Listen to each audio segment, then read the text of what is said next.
89X, the New Rock Alternative Backstage at Chill on the Hill, day one with Brendon from Panic at the Disco. Hello. What's going on, dude? How are you? I'm good. I am just peachy. 10 years you guys have been Yeah. at this about now. It makes me feel old because I was like just a kid when you guys came out. And Same, man. Yeah. now I'm old. I got a kid of my own. And, Oh, nice. you know. Yeah. It's really weird. I mean, to think it's 10 years. It doesn't feel like 10 years at all, which is good. That's good. Well, it's crazy how much everything's changed in that short of time as Oh, yeah, well. definitely. Do you like the changes, or did you like it back when, you know?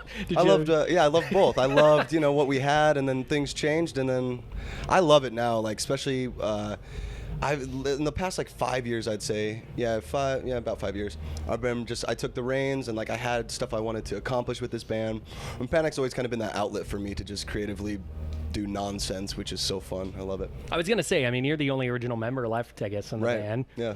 So I guess that you're happy. I made it. So I guess it's pretty much your band then at this point, right? Mm-hmm. So do you do everything? Does anyone else do the new guys have any input? I guess there's only you got the two touring members, right? And then I got Dallin, Kenny, and Dan, who are all touring members. Mm-hmm. But for the records and stuff, it's all me. I write everything, record everything. Mm-hmm. That's just fun for me too, because I would get frustrated in the studio a lot, watching other people play stuff, which kind of sounds bad, but I'll just sit there and be like, I know I could play that, I can do it real quick, and like do it, we'll just do a couple of takes.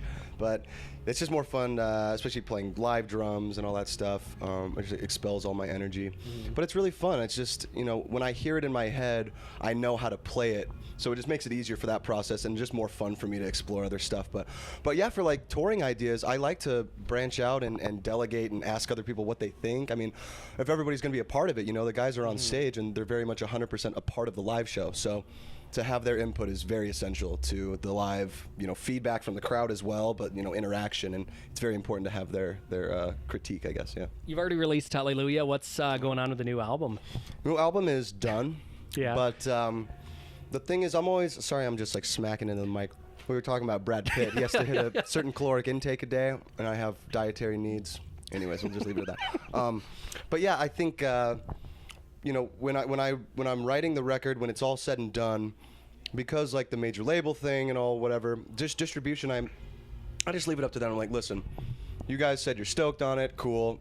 Let's release it, but I have, I don't know much about the business side of it. I'm like, you guys are there for that reason. You distribute it, you guys plan out all the marketing and stuff. I have not that kind of mindset. So hopefully end of this year, beginning of next, but who knows?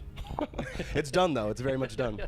You won a Best Vocalist award, what that was last year, I think, at the old Press Awards. Last year, yeah. Does that stuff mean anything to you, or are you just the type of person who it's like, meh? Whatever. No, it's cool. Like, I'm not really an award show guy, but it's definitely an honor, to receive, especially from AP, who's been around forever. Yeah. I mean, that was, AP was a big one just because I remember reading articles in there from bands that I admired, and now I'm like hanging out with those guys, and it's kind of crazy. So it's definitely an honor. I mean, to be called Best Vocalist, I don't think I'm nowhere near like a good vocalist in my mind. I have what's called John Lennon syndrome, where I hate the sound of my own voice. Yeah. So that's a thing.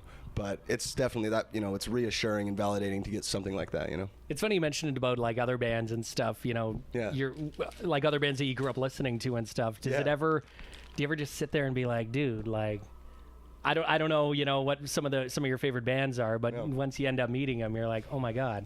Has it sunk in, I guess? It's kind of crazy still. Like, at the APs, like, now I'm friends with the guys in Every Time I Die, and I love that band since before we started the Panic at the Disco. And just now, like, hanging out with the Rivers in the hallway, like, now we've seen each other so many times that I would consider us friends, which is weird. That's so weird. We've hung out, outside of the music world, and he's a cool guy. Like, it's cool to... They say don't meet your idols. I say screw that, dude. It's awesome. Oh, for sure. It's so cool. Yeah. Then you can really get to know some people. But sometimes it sucks. You meet somebody, you have these expectations. But no, most of the time it's awesome. Yeah. Yeah. Yeah, I guess it sucked. Like, you look up to someone and it's like, man, that guy was an asshole. Yeah, which ruined everything. Happens sometimes. But even then, I don't hate him. Like Rob Zombie, he called us out at a show we played I don't know, 9 years ago, and called us like a bunch of stuff I can't repeat. I wouldn't repeat, but I still I watched his show. I was like, that was amazing. He's a performer. I love that guy. But he's an enemy. Fuck, he rubs on me, you fucking piece of shit. There's always three. I always ask bands, three questions. For your favorites. So let's start. What are your three favorite cities to play in? Ooh. I know. I have to get this one out of the way. Detroit for sure. My wife is from Detroit. Yeah. So that holds very special meaning for me. Anywhere around the Detroit area is very big. And I get to see my in-laws, which I love. And let's see, Detroit. New York is cool because there's so much history, and I'm such a Sinatra fan that, obviously that's a big thing. Billy Joel, obviously that whole world. So Detroit, New York, and let's say outside of the States, let's say Sydney, Australia. That is fun. Play festivals over there. Australians are out of their minds in a good way. Sometimes. But yeah, like in a good way. They're just crazy, dude. They party. They know how to rage. So yeah, it's fun. Three bands you played on a show with, whether you toured them or just did a one-off. Three bands. There's a band that I don't know if they're doing anything now. I think they took a break, but Foxy Shazam was a great live band, and now Eric Nally's on the new Macklemore song. It's so cool to see him VMAs singing downtown. He's such a character, dude. His voice is so unique. Foxy is great. Other bands we tour with that I love. Obviously Fall Out Boy, like they took us under their wing and showed us the ropes, like how to tour, like if you make this choice, this is what happens, so maybe don't do that thing. Like kind of Big Brother types. Let's see, who else? Fun actually was a really cool band to tour with. Them, and recently 21 Pilots, like we played a bunch of shows with them, and they're really cool dudes. I like those guys a lot. Everybody hates them. Every other band hates those guys, but I don't know. I like them a lot. Yeah. Tyler's very weird. I hate Tyler.